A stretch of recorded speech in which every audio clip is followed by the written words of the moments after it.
चलो तो आज हम स्टार्ट करते हैं कि जलोढ़ मिट्टी किसे कहते हैं, उसके बारे में मैं आपको बताने वाला हूँ। तो आप लोग ध्यान से सुनिएगा, जलोढ़ मिट्टी किसे कहते हैं। तो यह भारत के सर्वाधिक क्षेत्र का में पाई जाने वाली क्या है, मिट्टी है। जलोढ़ मिट्टी जो है, देखो एक तरह से जो है जलोढ़ मिट्टी भारत के अधिकतर क्षेत्र, जितना भी अधिकतर क्षेत्र है उस क्षेत्र में क्या पाया जाता है, जलोढ़ मिट्टी पाया जाता है। ठीक है, जलोढ़ मिट्टी जो है अधिकतर क्षेत्रों में पाया जाता है, वो भी 40% लगभग जो है भारत के एरिया के 100% में 40% में जलोढ़ मिट्टी पाया जाता है।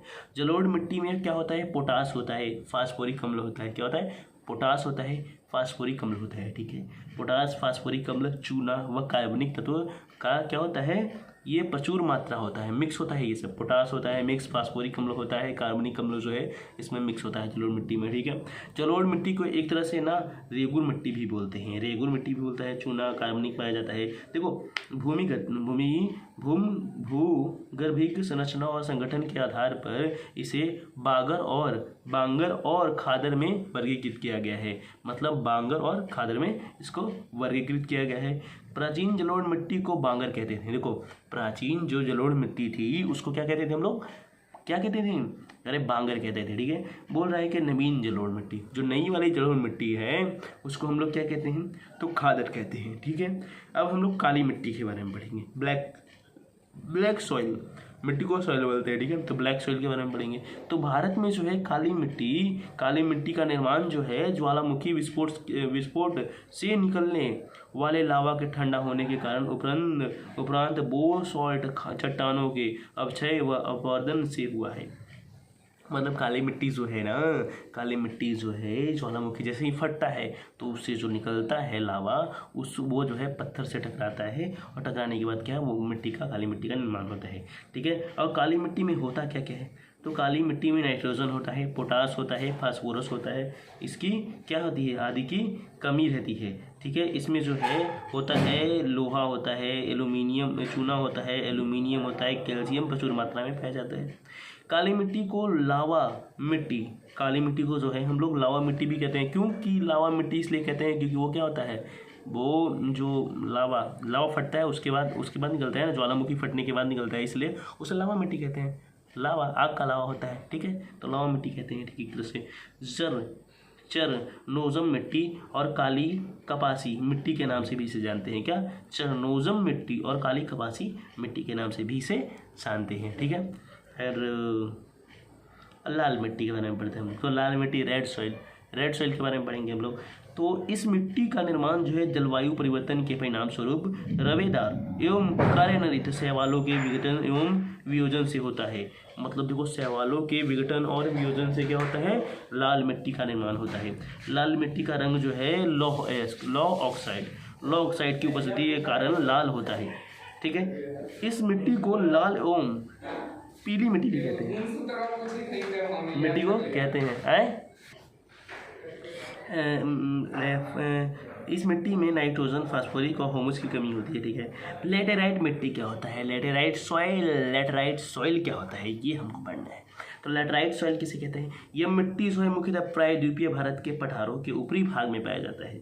200 सेंटीमीटर अधिक वर्षा वाले क्षेत्रों में चूना व सिल्का के निक्षालन से इसकी उत्पत्ति होती है। लेटेराइट मिट्टी का जो है स्वरूप क्या होता है, लेटेराइट मिट्टी, देखो हम बता रहे हैं लेटेराइट मिट्टी का जो है स्वरूप ईंट जैसा होता है। कैसा होता है, ईंट जैसा होता है, लेटेराइट मिट्टी का स्वरूप होता है। इस मिट्टी में लौह ऑक्साइड और एल्यूमिनियम ऑक्साइड की प्रचुर मात्रा होती है। इसमें क्या होती है, लौह ऑक्साइड जो होता है, और देखो लौह ऑक्साइड और एल्यूमिनियम ऑक्साइड की प्रचुर मात्रा होती है। पर्वतीय मिट्टी, माउंटेन सॉयल, भाई देखो प्रचुर माउंटेन सिल कहता है। तो इसे मृदा को वनीय मृदा भी कहते हैं। पर्वतीय मिट्टी जो है, माउंटेन सोइल को एक तरह से हम जो है मृदा को वनीय मृदा भी कहते हैं। इस मृदा हिमालय की घाटियों के ढलानों पर 2700 से 3000 मीटर की ऊंचाई के भागों में पाया जाता है। ठीक है, पाया जाता है 2700 से 3000 मीटर की ऊंचाइयों के भागों में पाया जाता है ये मिट्टी। कौन सा, पर्वतीय मिट्टी, माउंटेन सॉइल। ओके, देखो वनीय मिट्टियों में पोटास, फास्फोरस और चूने का अभाव होता है। जो वनीय मिट्टी होती है उसमें क्या होता है, पोटास, फास्फोरस व चूने का अभाव होता है। मतलब जो बोल रहा है ना कि जो माउंटेन सॉइल है उसमें किस किस का अभाव होता है, तो फास्फोरस का और चूने का और पोटास का क्या होता है, इसमें कमी होती है, ठीक है, अभाव होता है। शुष्क और मरुस्थलीय मिट्टी, शुष्क और मरुस्थलीय मिट्टी किसे कहते हैं, तो यह मिट्टी शुष्क व अर्धशुष्क क्षेत्रों में अरावली पर्वत और सिंधु घाटी के मध्यवर्ती क्षेत्रों में पाया जाता है। ये तो सिंधु सभ्यता हो गया, लोथल हो गया, ये रावी नदी हो गया, इधर जो है सिंधु घाटी सभ्यता है, वहाँ पाया जाता है क्या, शुष्क और मरुस्थलीय मिट्टी पाया जाता है, ठीक है। इस मिट्टी में ह्यूमस और जैव पदार्थ कम मात्रा में पाया जाता है। देखो जो शुष्क और मरुस्थलीय मिट्टी है उसमें जो है क्या कम पाया जाता है, ह्यूमस और जैव पदार्थ की मात्रा जो है कम पाई जाती है। और अब लास्ट वाला हम लोग मतलब 2 और भी बाकी है, तो लवणीय मिट्टी पढ़ेंगे हम लोग, 7वां है लवणीय व क्षारीय मिट्टी। तो यह जो है एक अतः क्षेत्रीय मिट्टी है जिसका विस्तार सभी जलवायु प्रदेश में होता है। इस मिट्टी को देखो, लवणीय और क्षारीय मिट्टी जो है, यह मिट्टी का जो है विस्तार जलवायु प्रदेशों में होता है, जलवायु प्रदेश, ठीक है। तो इस मिट्टी में सोडियम और मैग्नीशियम की प्रचुरता के कारण इस मिट्टी को लवणीय और कैल्शियम पोटेशियम की प्रचुरता का कारण क्षारीय हो जाती है। जैसे देखो इस मिट्टी में ना सोडियम होता है, मैग्नीशियम की प्रचुर मात्रा के कारण जो है यह मिट्टी क्या होती है, लवणीय हो जाती है, और कैल्शियम और पोटेशियम की प्रचुर मात्रा के कारण जो है यह क्षारीय हो जाती है। समझ गए। अब हम लोग पढ़े पीट एवं दलदली मिट्टी। पीट और दलदली, दलदली देखो ना, दलदली जैसे कोई फंस गया उसमें तो उसको निकालोगे वो अंदर धंसते जाता है, तो उसके बारे में पढ़ेंगे। इसका निर्माण जो है अत्यधिक आर्द्रता वाली दशाओं में बड़ी मात्रा में कार्बनिक तत्वों के जमाव के कारण होती है। यह मुख्यतः देखो तटीय प्रदेश एवं जल जमाव के क्षेत्रों में पाया जाता है। इस मिट्टी में घुलनशील लवण की प्रचुरता होती है, परंतु फास्फोरस व पोटाश का अभाव होता है।